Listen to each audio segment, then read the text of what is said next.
राज्याच्या राजकारणात जशी उलथापालथ झाली आहे तशीच उलथापालथ राधानगरी विधानसभा मतदारसंघातही पाहायला मिळते. विद्यमान आमदार प्रकाश आबिटकर यांनी ठाकरेंची साथ सोडून शिंदे गटात सामील होणं पसंत केलं, तर यापूर्वी एकत्र असणाऱ्या KP पाटील आणि AY पाटील या मेहुण्या पाहुण्यात विळ्या भोपळ्याचं नातं तयार झालंय. भाजपच्या ग्रामीण जिल्हाध्यक्षांनी दिलेला राजीनामा आणि गेल्या 5 वर्षात बदललेल्या राजकीय समीकरणांमुळे राधानगरी भुदरगड मतदारसंघात चुरशीची परिस्थिती निर्माण झाली आहे. या मतदारसंघात महायुतीची उमेदवारी आमदार प्रकाश आबिटकर यांना मिळेल अशी चिन्ह आहेत, पण महाविकास आघाडीचा उमेदवार कोण हेच अजून ठरलेलं नाही. KP की AY उमेदवारी कुणाला जाणार आणि या मतदारसंघात नेमके किती उमेदवार असणार यावरच विधानसभेचा फैसला होणार आहे.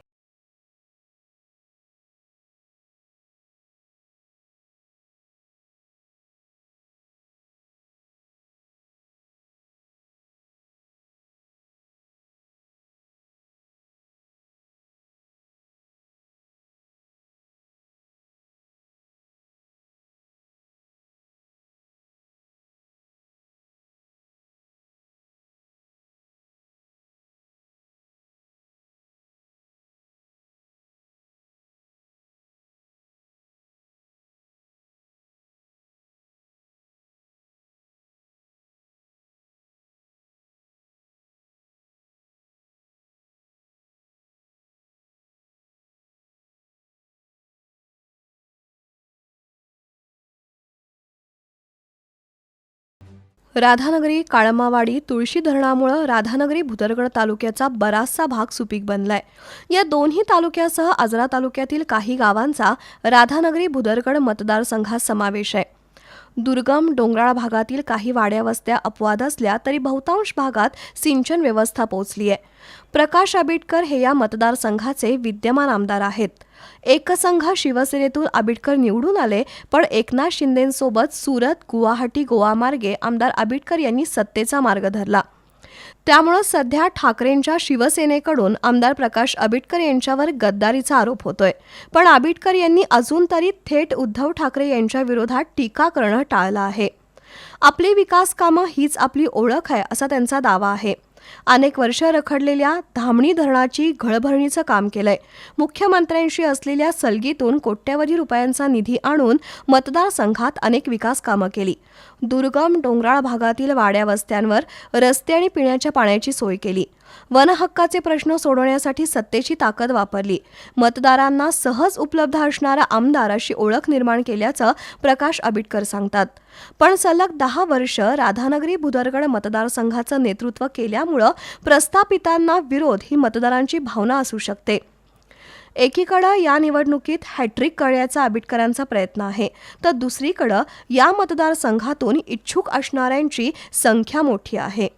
KP पाटील यांच्याकडे 2 टर्म आमदारकी होती. सर्वाधिक ऊस दर देणाऱ्या बिद्री कारखान्याची सूत्र KP पाटील यांच्याकडे आहेत. काही महिन्यांपूर्वी झालेल्या बिद्रीच्या निवडणुकीत KP पाटील यांनी एकहाती सत्ता मिळवत वर्चस्व सिद्ध केलंय. त्यांचे मेहुणे जिल्हा बँकेचे माजी अध्यक्ष AY पाटील यांनीही विधानसभेसाठी शड्डू ठोकलाय.